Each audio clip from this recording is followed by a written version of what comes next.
Ok, estamos de volta com Boa Noite Rio Branco, na sua TV Rio Branco, canal 8, SBT. Mais uma vez, obrigado pela sua audiência. Agradecemos a você que nos prestigia aqui na capital e no interior. Você de Bujari, de Quinari, de Porto Acre, Capixaba, Plácido de Castro e parte também de Sena Madureira, onde o nosso sinal chega diretamente pelo canal 8 SBT. Nos demais municípios acrianos, são 22 ao todo, né? Você nos prestigia pela NET HD TV, canal 15, ou pela Rede Mundial de Computadores, a internet, através do portal riobranco.net, que é o portal oficial da sua TV Rio Branco. Nós temos aqui o apoio da Purifique Acre, o melhor da água alcalina para você, da Nilmag, que representa no Acre, sobretudo em Rio Branco, os produtos Conforto Mag, principalmente os colchões magnéticos, e, claro, do Grupo Araújo, Araújo Mix e o Araújo Supermercados. Eu tenho o prazer de conversar agora com o doutor Eduardo Veloso, um dos renomados oculistas aqui, né? Oculistas no popular, né? Na verdade, oftalmologista. Seja bem-vindo, doutor. Boa noite. Tudo bem? Tudo bem, Muniz? Graças a Deus, tudo Como é que certo. foi o carnaval? Você gosta de carnaval ou não? Muniz, quando a gente é mais jovem, a gente até brinca mais. Você é muito agora, jovem ainda. Passei mais em família, a gente tem 3 filhos, a gente ficou mais próximos um do outro, dos pais, né? A clínica funcionou segunda e terça, não? Na segunda-feira eu atendi lá. Terça não. Terça Terça folga não. pra todo mundo. Terça nem quarta Legal. eu atendi. Muito bem. Doutor, normalmente, acho que no início no final do que a gente chama verão amazônico, início de inverno, há normalmente um surto de conjuntivite. Eu queria que o senhor falasse os sintomas e as causas sobre essa doença. Perfeito, Muniz. Boa pergunta. Realmente, nesses últimos 2 meses, principalmente, está tendo um elevado número de pessoas à procura de atendimento oftalmológico com um quadro de conjuntivite. Nós temos hoje a conjuntivite, para o povo mais leigo, é a inflamação da conjuntiva. A conjuntiva é essa parte branquinha. Existe uma pele transparente dessa parte branca que ela fica inflamada. Por isso vem o nome de conjuntivite.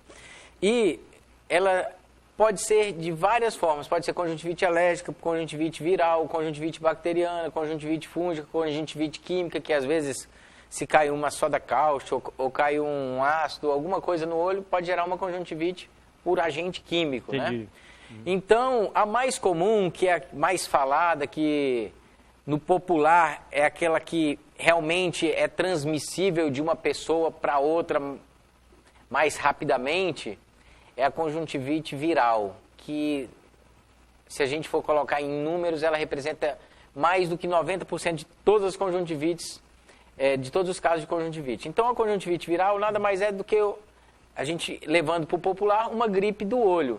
E que ela começa com o olho vai ficando vermelho, você vai tendo uma sensação de areia.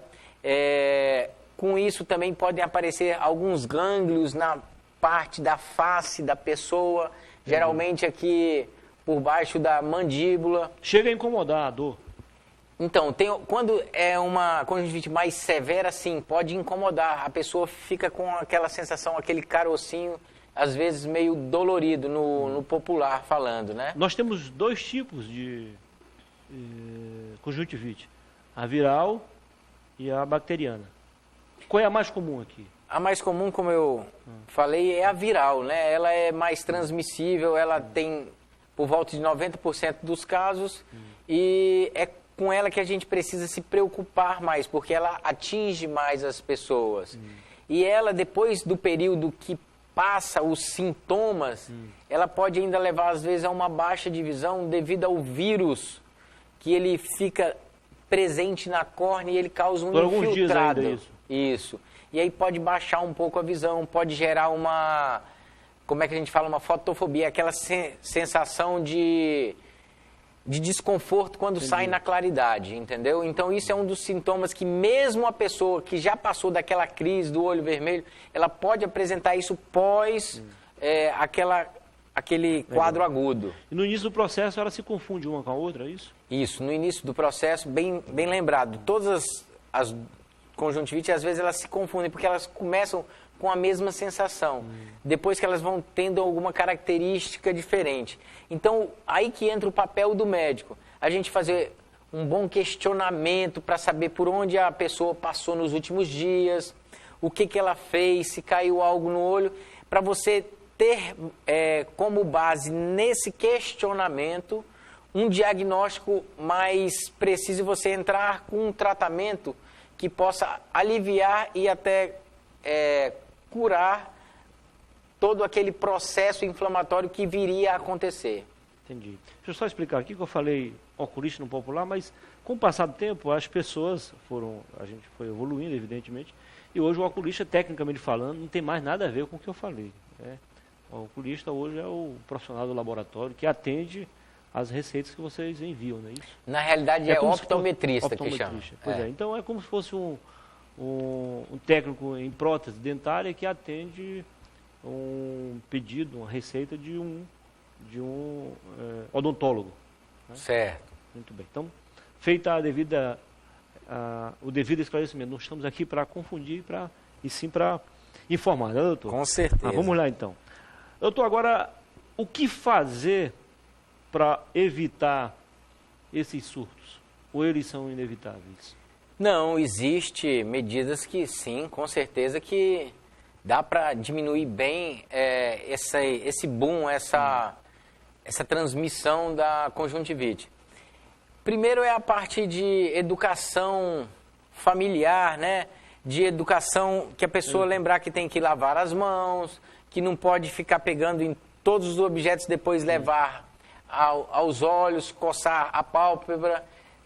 Então é mais uma conscientização de que é importante ter sempre as mãos limpas e não ficar mexendo muito no olho. O olho é feito para ele mesmo se defender.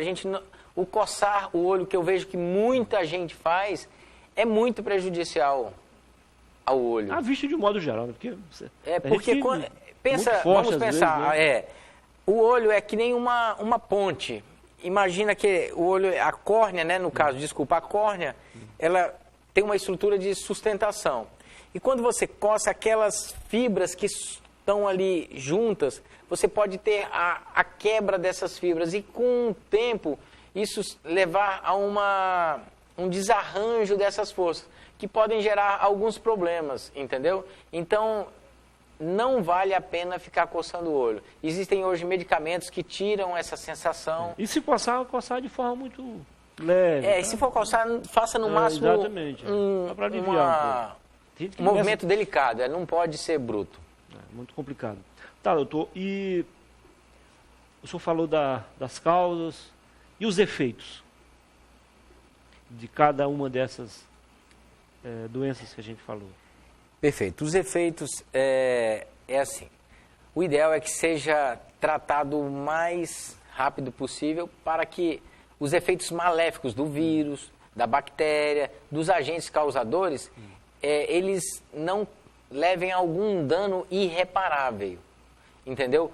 Toda doença que você pega ela no início e ela sendo bem conduzida, bem tratado, a probabilidade de você voltar a ser o 100% é muito alta. E isso acontece na conjuntivite. Por mais que a conjuntivite, na maioria das vezes, seja autolimitada, é um vírus que aquilo ali vai passar... E mais ou menos quanto tempo o efeito passa? Em média é 1 semana, mas tem pessoas que ficam 3 semanas, que o rosto todo incha.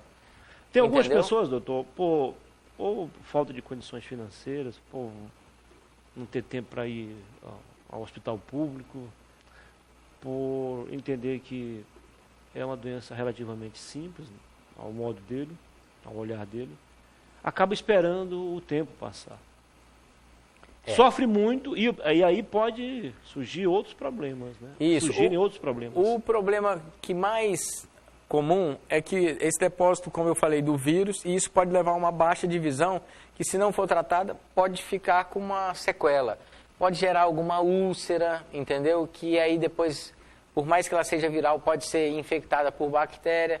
Então o ideal é que a pessoa trate mesmo para que não leve algumas consequências mais graves e deixar alguma lesão na visão da pessoa, né? E isso, diferente de outras doenças, todo mundo está sujeito. O novo, o idoso, o adulto, criança, Com certeza. o rico, o pobre. Principalmente as crianças, né, Muniz, que ainda não têm total consciência de estar lavando a mão sempre, de como manusear os objetos. Então, elas estão mais susceptíveis à contaminação. Por isso que é importante uma boa orientação dos pais em relação a como o filho deve se portar. Desde de criança, o pai ensinando, o filho tende a não deixar que isso se prolifere no futuro, né? O senhor falou transmissão. Algumas pessoas isolam a criança, por exemplo, quando está com conjuntivite, não vai à escola e tal. Algumas pessoas não vão ao trabalho. Transmite mesmo? Transmite porque, às vezes, aquele vírus, sem querer estar na mão da pessoa, ela chega em qualquer ambiente de trabalho, é normal nós cumprimentarmos uns aos outros, dar um abraço de boas-vindas, tem que ver um dia. toque, tem que ver um Isso, contato. tem que ter um contato. Só no ar, não. No ar, se fosse transmissível pela saliva, às vezes na hora da fala de uma tosse, se ali tiver o vírus, também pode, porque o vírus, ele está causando a conjuntivite porque ele chegou no olho. Mas às vezes ele está na sua boca, às vezes ele está no seu nariz e às vezes pode ocorrer sim a contaminação, levar isso para o olho. É mais difícil, mas e pode existir sim. Então o ideal é que nesses casos a pessoa fique isolada mesmo, pelo menos naquele período lá. No período de transmissão, né, que são os primeiros dias, o ideal é que ela evite o contato com um público maior, né? Isso nos garante uma menor probabilidade de transmissão. Se for em casa, ficar mais tempo no quarto. Sim, aí ela tentar não transmitir aquilo, né? Legal. Nós vamos fazer o primeiro intervalo comercial e daqui a pouquinho a gente volta, doutor, para falar em política. A sua pré-candidatura ao governo do estado continua firme e forte? Firme, graças a Deus. Firme. Em 2 minutos, a gente volta para continuar a conversa com o doutor Eduardo Veloso. Até já.